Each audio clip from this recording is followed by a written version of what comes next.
10장 마음을 함께하여 기도하라. 거룩함이 없는 기도를 받지 않으신다.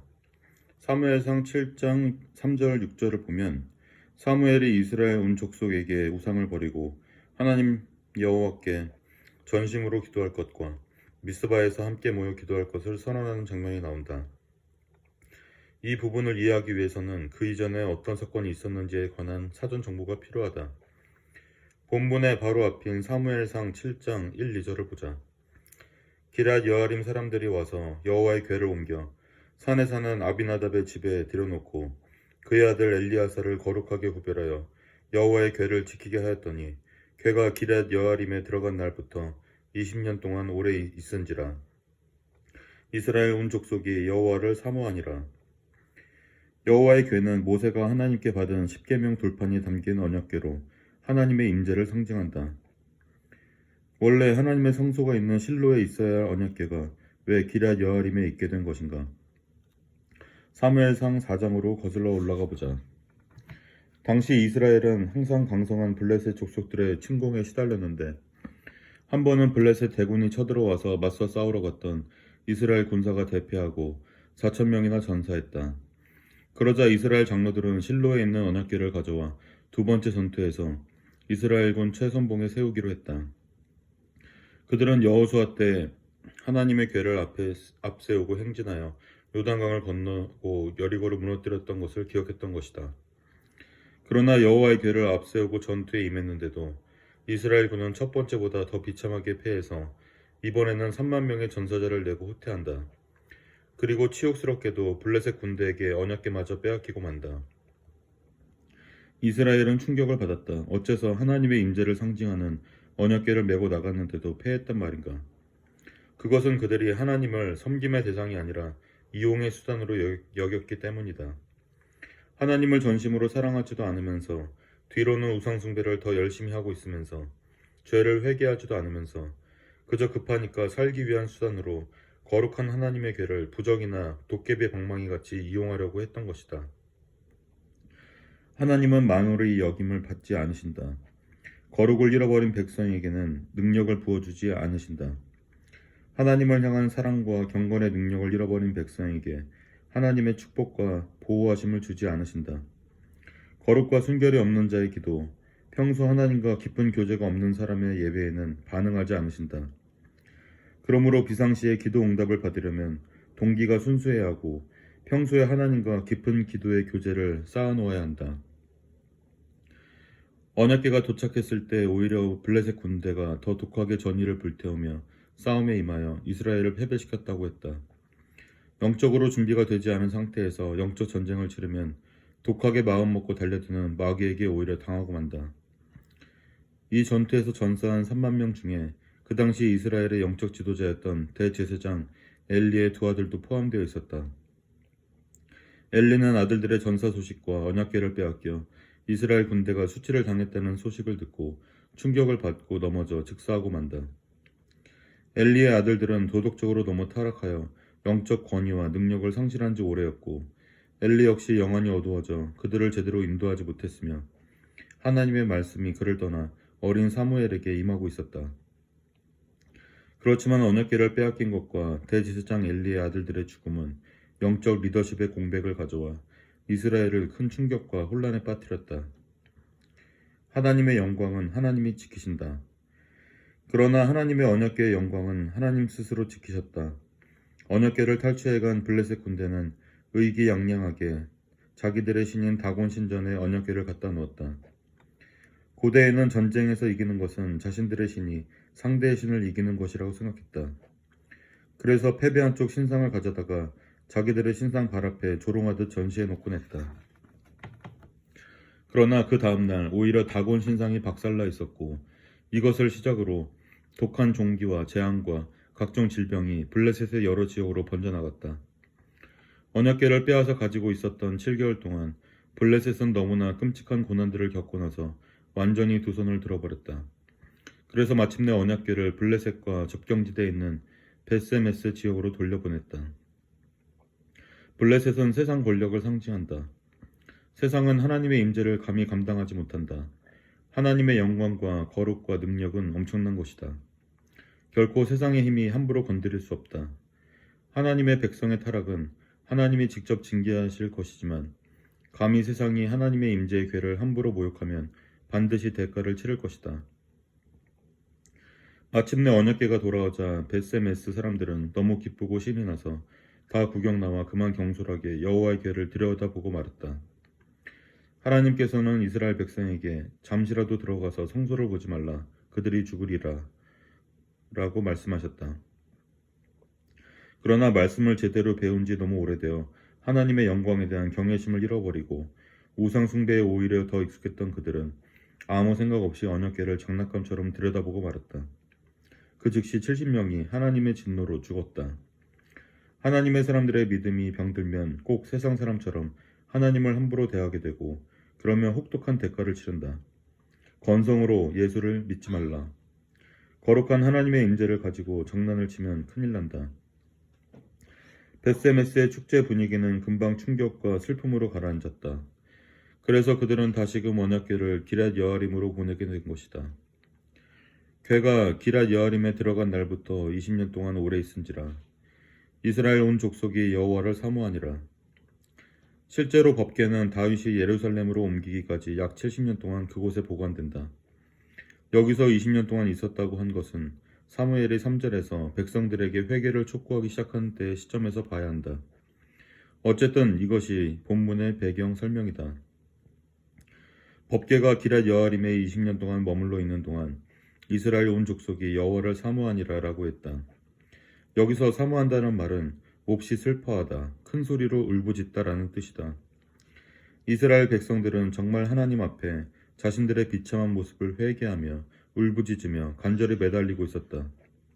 그야말로 심령이 가난해진 것이다. 법궤가 기럇 여아림에 있는 동안에도 블레셋은 끊임없이 이스라엘을 침탈했고 이스라엘은 이제 법궤를 가지고도 블레셋을 이길 수 없다는 사실에 너무나 무기력해지고 비참해졌다. 블레셋에 대한 두려움에 더 이상 살 수가 없었다. 그래서 하나님 앞에 살려달라고 부르짖기 시작한 것이다. 우리 힘으로 도저히 어찌할 수 없는 고난이 우리를 간절한 기도의 자리로 내모는 것이다. 위기 속에서 기도의 자리로. 위기가 기회라고 했다. 이스라엘이 전쟁에서 패하고 블레셋의 법궤를 빼앗기고 대제사장 엘리와 그의 아들들이 죽어 영적 리더십에 공백이 생기고 빼앗겼던 법궤가 블레셋의 재앙을 안긴 후 다시 돌아와 20년을 변방 도시 기럇 여아림에 방치되어 있었다. 이스라엘은 계속해서 블레셋의 침략 위협에 시달리면서 마음이 가난해져 있었다. 이 격동의 역사는 하나님의 사람 사무엘을 역사의 전면에 세우시는 하나님의 도구가 되었다. 만일 너희가 전심으로 여호와께 돌아오려거든 이방 신들과 아스다롯을 너희 중에서 제거하고 너희 마음을 여호와께로 향하여 그만을 섬기라. 여기서 돌아온다는 것은 회개하라는 것이다. 전심으로란 말은 너희 마음 뿌리까지란 뜻이다. 즉 삶의 전 영역에 걸쳐 철저히 회개할 각오가 되어 있냐는 것이다. 내가 아는 죄와 모르는 죄까지 샅샅이 다 하나님 앞에 내어놓고 통해 자복할 각오가 되어 있냐는 것이다.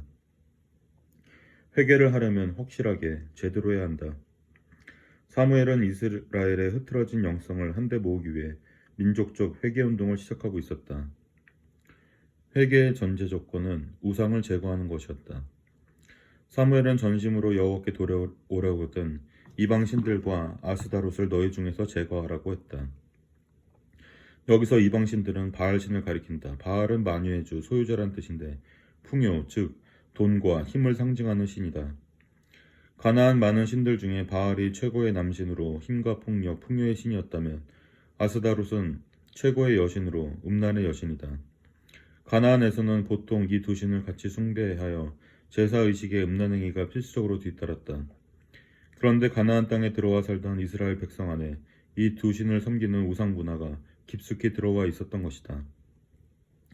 그러므로 이스라엘 백성이 하나님과의 정상적인 관계를 회복하려면 먼저 이 우상들을 제거해야만 했다. 진정한 회개와 개혁은 하나님과 사람들 사이를 가로막는 그들 안의 우상을 제거하는 것부터 시작되어야 한다.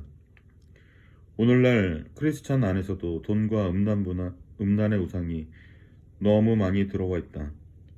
세상 문화를 딱 두 개로 요약하면 물질 문화와 음란 문화다.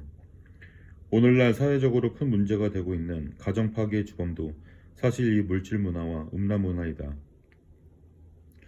이에 이스라엘 자손이 바알들과 아스타롯을 제거하고 여호와만 섬기니라. 이스라엘 자손들은 그 말대로 했다. 이스라엘이 그동안 숭배했던 바알과 아스타롯이 상당히 매력적인 우상이었고 이미 300년이 넘도록 거기에 익숙해져 있었기 때문에 쉬운 일은 아니었을 것이다. 악한 것도 거기에 익숙해져 버리면 버리기 어렵다. 그러므로 그렇게 오랜 세월 자기들 삶의 일부분이 되어버린 우상들을 과감하게 정리하는 데는 특별한 결심과 각오가 필요했을 것이다. 사무엘의 말처럼 전심으로 마음의 뿌리까지 하나님께 나아가려는 결심을 했기 때문에 그러한 우상들을 제거할 수 있었을 것이다. 그동안 이스라엘 백성이 하나님을 안 믿었던 것은 아니다. 문제는 하나님을 섬기면서 우상도 같이 섬겼다는 것이다. 오늘날 크리스천들의 문제 역시 하나님을 안 믿는 것이 아니라 하나님과 세상을 적당히 섞어서 믿는다는 것이다. 하나님은 겉으로 섬기는 형식만 취하고 실제 마음과 정성은 우상에게 더 많이 주었는지도 모른다. 하나님을 섬기는 일은 의무감에서 대충대충 괴로운 마음으로 하고 우상 숭배는 아주 신나고 즐겁게 하고 있는지 모르겠다. 그런 이중성은 영성과 영적 능력을 갉아먹는다. 세상과 하나님을 섞어서 믿는 혼합주의 신앙을 가지면 영적 능력이 사라진다. 아무리 교회에 다녀도 차에다 십자가 장식을 달고 다녀도 능력이 없다. 법궤를 들고 나가도 전쟁에 지게 된다. 그들은 경건의 모양은 있었지만 경건의 능력은 사라져버렸다. 영성이 둔감해져서 그 사실도 모르고 있다가 블레셋에게 비참하게 패배하고 나서야 자기들의 형편없다는 것을 깨달았다. 블레셋이 강했던 것이 아니라 그들의 영성이 형편없어진 것이다. 오늘날도 그렇다. 마귀가 갑자기 강해진 것이 아니라 교회가 약해진 것이다. 마귀의 세력은 옛날부터 똑같았고 하나님의 능력도 옛날부터 똑같았는데 우리의 영성이 약해진 것이다. 혼합주의가 돼버렸기 때문이다. 그러나 그대로 계속 살 수 없었기에 그들은 결단하고 사무엘의 말대로 바알과 아스타롯 우상들을 제거했다. 우리도 결단해야 한다. 이렇게 영적인 능력을 잃어버린 채 무기력하게 살기 싫다면 우리 안의 우상들을 제거해야 한다. 부흥의 시작. 학생에게 받아들일 마음밭이 준비되기 전까지 선생은 가르치면 안 된다. 마찬가지로 영적 부흥의 때도 우리의 목마름이 극에 달해야 한다. 백성들이 우상을 버리고 하나님께 돌아와서 엎드리자 예배가 달라졌다. 기도가 달라졌다. 이 단계에 이르자 사무엘은 이제 민족적 기도 대성의 때가 무르익었다고 판단했다. 비로소 사무엘은 백성들을 미스바로 모이게 하여 영적 대부흥 운동의 시발탄이 되는 기도 집회를 시작한다. 사무엘이 이르되 온 이스라엘은 미스바로 모이라. 내가 너희를 위하여 여호와께 기도하리라 하매. 이를 위해서 먼저 사무엘이 기도의 선봉에 섰다. 한 시대의 영적 부흥의 불을 일으키기 위해서는 반드시 영적 지도자들의 중보기도라는 불쏘시개가 필요하다. 누군가는 불을 붙여야 한다. 가정은 가정의 영적 지도자로서 가정의 부흥의 불쏘시개가 되어야 한다. 공동체가 부흥하기 원한다면 리더가 기도의 불쏘시개가 되어야 한다. 출애굽 당시 모세가 이스라엘의 중보자가 되었듯이 사무엘도 이스라엘의 중보자가 되었다. 중보자의 눈물의 기도가 있어야 그것을 연결하여 부흥의 불길이 일어나는 것이다. 이스라엘은 이때까지 우상숭배의 죄로 블레셋에게 비참하게 패하고 하나님의 법궤도 자기 이익을 위하여 함부로 다루는 죄를 지었다.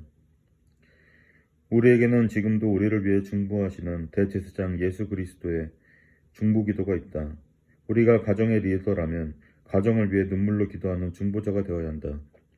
목회자, 장로님, 권사님, 집사님, 평신도 리더들은 교회의 영적 리더로서 부흥의 불쏘시개가 되어야 한다. 자신이 맡은 양들을 위하여 하나님께 기도해야 한다. 그래야 그 기도를 먹고 은혜와 부흥의 기적이 시작된다. 그들이 미스바에 모여 물을 길어 여호와 앞에 붓고 그날 종일 금식하고 거기에서 이르되 우리가 여호와께 범죄하였나이다 하니라. 사무엘이 미스바에서 이스라엘 자손을 다스리니라. 여기서 물을 길어 여호와 앞에 붓는 행위는 자기들의 죄악이 물에 씻겨 감같이 씻겨 흘러가기를 바라는 소망을 상징한다. 그것은 그들의 눈물이었다. 우상을 제거하면서 그들은 처절한 심정으로 죄를 회개했다. 예수님의 보혈이 하나님의 은혜의 생수가 그들의 죄를 씻어주셔야 했다. 부흥의 시작은 회개와 용서의 은혜가 함께 이루어지는 것이다. 기도하면서 회개의 눈물을 많이 흘리길 바란다. 그 회개의 눈물에 예수님의 보혈이 부어져 우리의 죄가 씻겨가기를 기도하라. 그 다음으로 그들은 종일 금식했다. 기도가 하나님을 붙잡는 행위라면 금식은 땅의 것을 내려놓는 것이다. 먹고 마실 수 있는 권리를 포기한다는 것은 세상에서 의지하는 것을 내려놓는 것이다. 금식을 하면 힘이 빠지고 겸손해진다. 자기가 아무것도 아닌 존재임을 확인하며 모든 것이 되신 하나님을 더 뜨거운 열정으로 붙잡게 된다. 사무엘의 가르침에 따라 이스라엘 지도자들은 미스바에서 다 같이 힘을 모아 뜨겁게 회개하고 기도했다. 성경은 하나님의 백성들이 함께 힘을 모아 회개하고 기도할 때 하늘의 문이 열리고 하나님의 엄청난 역사가 이루어졌음을 곳곳에서 말하고 있다. 함께 모여 합심 기도를 하다 보면 성령님이 말로 설명할 수 없는 거룩한 일체감을 주셔서 모두가 그것을 느끼게 하신다. 그것은 같이 기도해 본 사람만이 느낄 수 있다.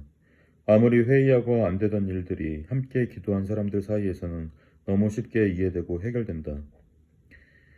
특히 혼자 기도하면 오래 못 버티는 경우가 많은데 합심해서 기도하면 지속적으로 기도할 수 있는 힘이 생긴다. 서로의 기도가 버팀목이 되어주기 때문이다. 같이 기도하다 보면 인간적인 감정들이 서서히 사라지고 주의 사랑으로 서로를 사랑하게 된다. 또 한 사람의 뜨거운 영성이 합심 기도를 통해 구성원 전체로 번져 나가기도 하며 믿음이 연약한 자가 다른 형제의 기도의 불길을 통해 영적으로 놀랍게 성장하기도 한다. 미스바 영적 대각성 기도 집회를 통해 하나님께서 이스라엘을 완전히 바꾸셔서 모압지조를 강한 군대로 만드셨다. 그리고 그것을 입증하는 사건이 바로 다음에 일어난다. 이스라엘 자손이 미스바에 모였다함을 블레셋 사람들이 듣고 그들의 방백들이 이스라엘을 치러 올라온지라. 이스라엘 자손들이 듣고 블레셋 사람들을 두려워하여 이스라엘 자손이 사무엘에게 이르되 당신은 우리를 위하여 우리 하나님 여호와께 쉬지 말고 부르시자 우리를 블레셋 사람들의 손에서 구원하시게 하소서 하니 이스라엘 백성들은 기도하러 미스바에 모였는데 블레셋은 그것을 정치적 군사적 모임으로 본 것 같다. 그래서 군대를 동원해 이스라엘을 치러 올라왔다.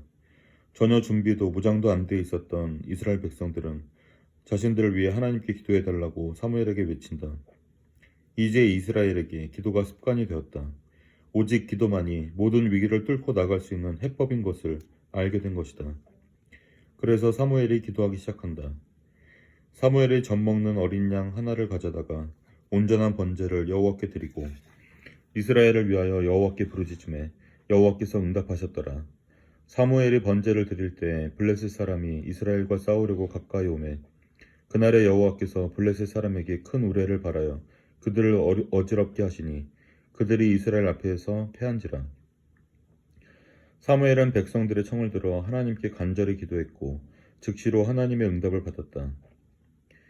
우리의 회개가 진실하다면 하나님께서 하늘의 문을 열고 은혜를 부어주신다. 하나님의 응답을 받은 사무엘은 어린 양을 잡아 번제를 드렸다. 어린 양은 예수 그리스도를 상징한다. 사무엘의 기도는 예수 그리스도의 보혈의 능력에 근거한 기도였다. 사무엘이 그렇게 보혈 공로를 의지하여 예배하고 있을 때 블레셋의 대군이 가까이 왔다. 사무엘은 싸우려 하지 않고 예배를 드렸다. 그때 하나님께서 큰 우레를 발하시어 블레셋 진영을 순식간에 뒤흔들어 놓으셨고 그들은 무너지기 시작했다. 영적 전쟁에서 승리의 비결은 예수 보혈의 능력을 의지하는 기도이고 예배이다. 예수님의 보혈로 기도하면 마귀의 군대가 무너지기 시작한다. 예수님의 보혈이 기도와 예배 가운데 우리를 덮으시고 지키신다. 그러면 어둠의 군대는 우리를 건드리기도 전에 하나님의 손에 의해 붕괴되기 시작할 것이다. 미스바 기도 대성의 사건 이후로 20여 년이 흘렀다. 어느덧 사무엘도 50대가 되었다. 그때 이스라엘 역사의 가장 중요한 사건 하나가 일어난다. 그것은 백성들이 자기들에게도 다른 나라들처럼 왕을 세워달라고 요구한 것이었다.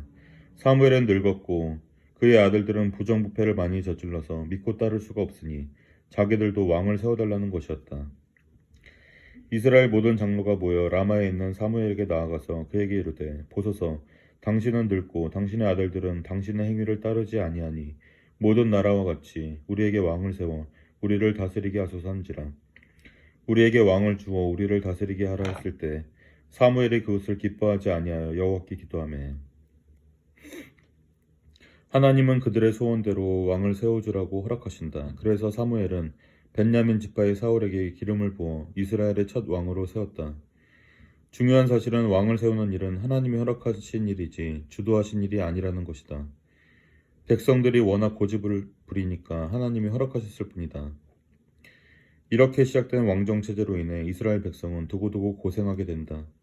타락한 사울 왕도 폭정을 행했지만 성군 다윗과 솔로몬 집권을 포함하여 이스라엘 왕조 400년 동안 왕들 때문에 이스라엘이 얼마나 고생했는지 모른다. 하나님의 백성들이 하나님의 통치에 만족하지 않고 세상의 방식을 아무 생각 없이 답습하게 되면 대가를 치르게 된다.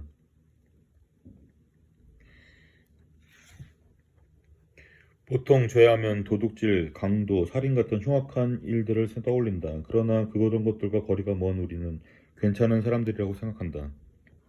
그러나 하나님의 사람들이 가져야 할 죄의 기준은 그것들보다 더 높다. 특히 한 명이라도 다른 사람들의 영혼을 책임진 사람이라면 더더욱 그렇다. 영적 지도자가 기도를 쉬는 것, 특히 자신에게 맡겨진 양들을 위하여 기도하기를 쉬는 것은 하나님 앞에서 죄를 짓는 것이다. 중요한 것은 기도는 한 번 하고 끝내는 게 아니라 쉬지 않고 계속해야 한다는 사실이다. 우리의 영성을 뜨겁고 강하게 유지할 수 있는 유일한 비결은 쉬지 말고 기도하는 것이다. 걱정과 근심으로부터 자유할 수 있는 길도 쉬지 말고 기도하는 것이다. 기도하는 시간을 부담으로 생각할 필요가 없는 것이 어차피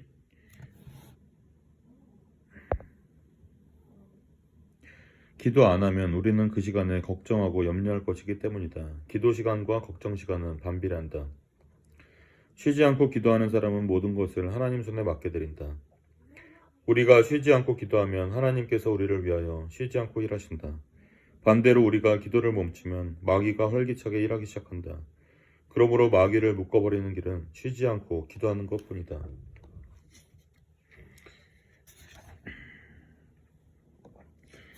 쉬지 않고 기도하라는 말은 또한 기도에 충분한 시간을 투자해야 함을 뜻한다. 사람들이 기도를 하긴 하지만 너무 찔끔찔끔한다. 우리는 기도하면서 기도하는 법을 배워야 한다. 기도에 관한 책을 읽고 기도에 관한 세미나를 듣는 것도 도움이 되지만 기도의 용사가 되려면 직접 기도하는 수밖에 없다. 그리고 넉넉한 시간을 기도에 투자해야 한다. 기도를 잘하려면 서두르지 말아야 한다. 시간을 갖고 천천히 차분하게 해야 한다. 그렇지 않으면 기도는 형식적이고 작고 보잘것없는 일로 변질되고 만다.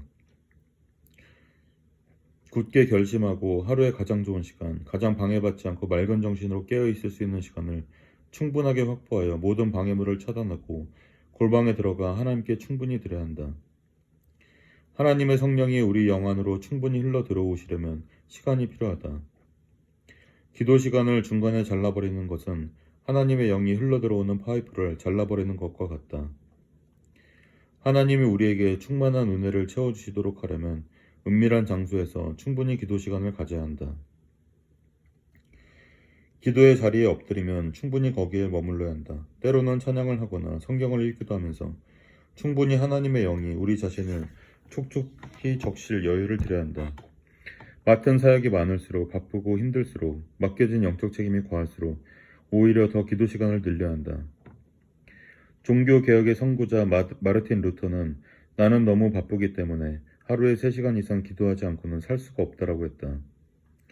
아침 일찍 밤늦도록 그리고 틈만 나면 기도하는 사람들, 그리고 한 번 기도하면 오래도록 시간 가는 줄 모르고 성령님의 인도하심에 의해서 계속 기도하는 성도들이 늘어나면 그 교회는 불같이 부흥할 것이다. 그 가정은 반드시 살아날 것이다. 기도는 완전히 승리할 때까지 계속되어야 한다. 피곤하다고 해서 우리 기도를 멈추면 죽기 직전에 사탄을 살려주는 것이다. 피곤하고 힘들면 하나님의 도우심을 구하고 옆에 형제 자매들에게 기도 지원을 요청하라. 그리스도의 이름의 권세 안에 굳게 서서 다시 한번 성령의 불같은 능력으로 기도해야 한다.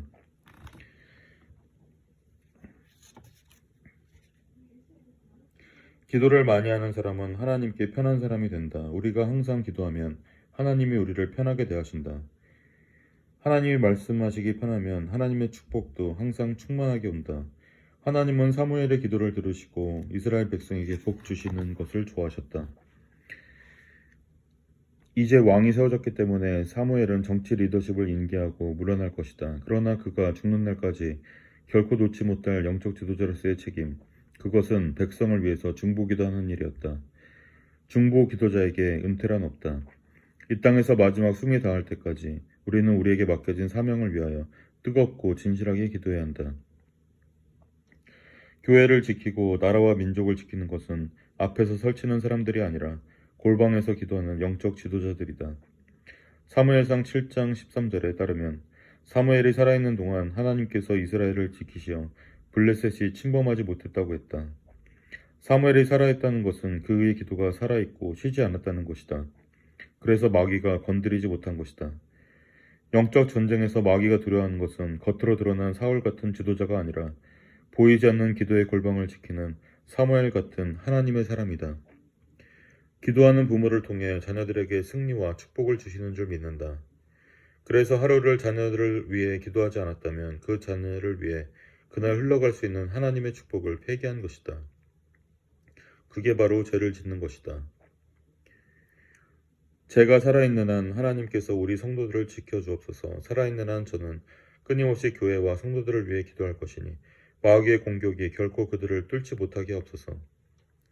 아버지들이여, 아버지는 가정의 영적 제사장이니 살아있는 동안 가정을 위한 중보기도를 결코 멈춰서는 안 된다.